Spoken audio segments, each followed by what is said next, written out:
क्या वाकई भारत हिंदू राष्ट्र बन जाएगा? ये सवाल आज हम आपसे क्यों पूछ रहे हैं, इसका जवाब भी आगे आपको मिल जाएगा। जो लोग बाबा बागेश्वर को फॉलो करते हैं या फिर उनके भाषण को सुनते हैं, उन्हें इस बात का अंदाजा जरूर लग गया होगा कि ये बात आज हम आपसे क्यों पूछ रहे हैं कि क्या भारत हिंदू राष्ट्र बन जाएगा, क्योंकि बाबा बागेश्वर अपने मंच से कई बार ये ऐलान कर चुके हैं और वो लगातार सनातन धर्म और हिंदू राष्ट्र पर चर्चा करते रहते हैं। दरअसल भारत देश जो विविधता में एकता का प्रतीक है, विभिन्न धर्मों, संस्कृतियों और परंपराओं का संगम है, फिर भी समय समय पर हिंदू राष्ट्र की अवधारणा पर चर्चा होती रहती है। और हिंदू राष्ट्र के इस विचार को कई धार्मिक, सांस्कृतिक और राजनीतिक हस्तियों ने समर्थन दिया है। इन्हीं में से एक प्रमुख नाम है बाबा बागेश्वर का, जिन्हें श्रद्धालु बागेश्वर धाम सरकार के नाम से भी जानते हैं और जिनका वास्तविक नाम धीरेन्द्र कृष्ण शास्त्री है। उनकी हिंदू राष्ट्र के प्रति खुली प्रतिबद्धता ने जनता के बीच कई चर्चाओं को जन्म दिया है। दरअसल हिंदू राष्ट्र का अर्थ एक ऐसे राष्ट्र से है जिसकी आधारशिला हिंदुत्व के मूल सिद्धांतों पर आधारित हो, लेकिन इसका ये मतलब बिल्कुल नहीं है कि अन्य धर्म के लिए यहाँ कोई स्थान नहीं होगा, बल्कि ये एक ऐसी संस्कृति का प्रतिनिधित्व करता है जहाँ भारतीय सभ्यता, सनातन धर्म और वैदिक परंपराएं केंद्रीय भूमिका निभाती हों। ये तो आपको पता ही होगा कि बाबा बागेश्वर हैं कौन। बाबा बागेश्वर, जिनका नाम धीरेन्द्र कृष्ण शास्त्री है, एक प्रसिद्ध आध्यात्मिक गुरु और कथावाचक है। आज के समय में युवाओं के बीच इनकी लोकप्रियता काफी बढ़ी हुई है।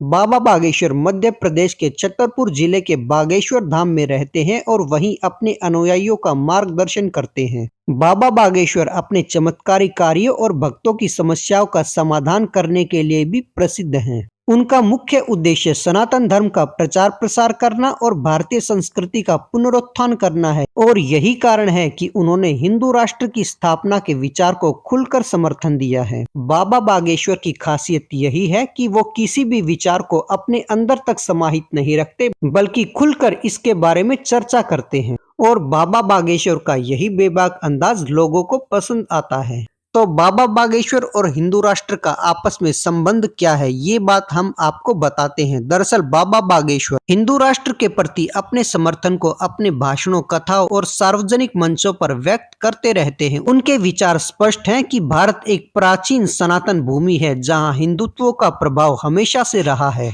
उन्होंने बार बार इस बात पर जोर दिया है कि देश को धर्मनिरपेक्षता के बजाय अपनी सांस्कृतिक जड़ों को अपनाना चाहिए। इसके लिए कुछ विशेष बातों पर ध्यान देना चाहिए। नंबर 1, धर्म और संस्कृति का संरक्षण। बाबा बागेश्वर का मानना है कि हिंदू धर्म एक धार्मिक परंपरा नहीं बल्कि एक जीवन शैली है, और ये जीवन शैली वेदों, उपनिषदों और पुराणों के ज्ञान पर आधारित है। उनका कहना है कि यदि देश को हिंदू राष्ट्र के रूप में उभारा जाए तो इसकी सांस्कृतिक और धार्मिक विरासत को संरक्षित किया जा सकता है। नंबर 2, आधुनिक भारत में हिंदुत्व की भूमिका। उन्होंने ये भी कहा है कि आज की युवा पीढ़ी पश्चिम संस्कृति से अत्यधिक प्रभावित है। हिंदू राष्ट्र का गठन भारतीय युवाओं को अपनी जड़ों से जोड़ने में मदद करेगा। इसके अलावा भारत के संविधान में धर्मनिरपेक्षता की अवधारणा पर पुनर्विचार करने का सुझाव देते हैं। नंबर 3, अल्पसंख्यकों के लिए स्थान। बाबा बागेश्वर का कहना है कि हिंदू राष्ट्र का मतलब अन्य धर्मों के लिए असहिष्णुता नहीं है। उनके अनुसार हिंदुत्व सर्वसमावेशी है, इसमें हर धर्म, जाति और समुदाय के लिए स्थान है। बाबा बागेश्वर धीरेन्द्र शास्त्री के तर्क। नंबर 1, धार्मिक स्थलों की सुरक्षा। बाबा बागेश्वर ने बार बार उन ऐतिहासिक धार्मिक स्थलों के संरक्षण की आवश्यकता पर बल दिया है जो हिंदू धर्म के लिए पवित्र हैं। उनका मानना है कि हिंदू राष्ट्र बनने से इन स्थानों को उचित सुरक्षा और मान्यता मिलेगी। नंबर 2, धार्मिक शिक्षा का महत्व। वे हिंदू धर्म की शिक्षा को स्कूली पाठ्यक्रम में शामिल करने की मांग करते हैं ताकि नई पीढ़ी को अपनी पुरातन संस्कृति और धर्म को जानने का और परिचित होने का मौका मिले। उनका मानना है कि इससे भारतीय समाज में नैतिक मूल्यों का पुनर्स्थापन होगा। नंबर 3, भारतीय संस्कृति का पुनरुत्थान। बाबा बागेश्वर ने भारतीय कला, संगीत और परंपराओं को पुनर्जीवित करने की आवश्यकता पर जोर दिया है। उनका तर्क है कि हिंदू राष्ट्र के माध्यम से इन सांस्कृतिक पहलुओं को वैश्विक स्तर पर पहचान मिलेगी। जैसा कि आपको पता है, बाबा बागेश्वर के हिंदू राष्ट्र की इस अवधारणा का सब लोग समर्थन नहीं करते, कुछ लोग उनके खिलाफ भी हैं।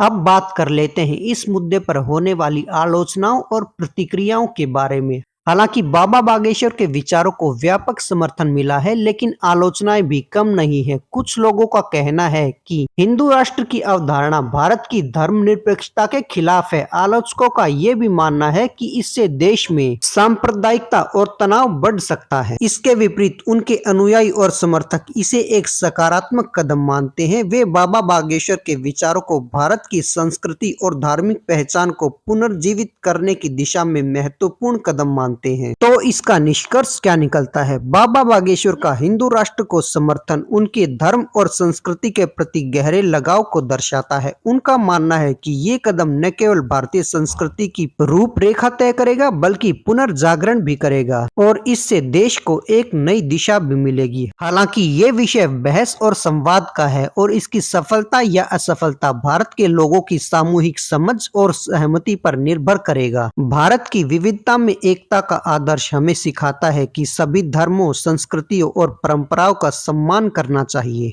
हिंदू राष्ट्र की अवधारणा को यदि साकार किया जाए तो इसे सभी के हितों को ध्यान में रखते हुए आगे बढ़ना होगा। तभी हिंदू राष्ट्र की कल्पना एक साकार रूप ले सकती है, यानी सच साबित हो सकती है। तो क्या आपको भी लगता है कि भारत कभी न कभी हिंदू राष्ट्र बनकर रहेगा? अपने विचार कमेंट करके बताइए। यदि आप बाबा बागेश्वर के विचारों से सहमत हैं तो हमारे साथ बने रहें और चैनल को सब्सक्राइब करके बेल आइकन प्रेस कीजिए। बोलते रहें जय श्री राम, जय बालाजी, जय हनुमान।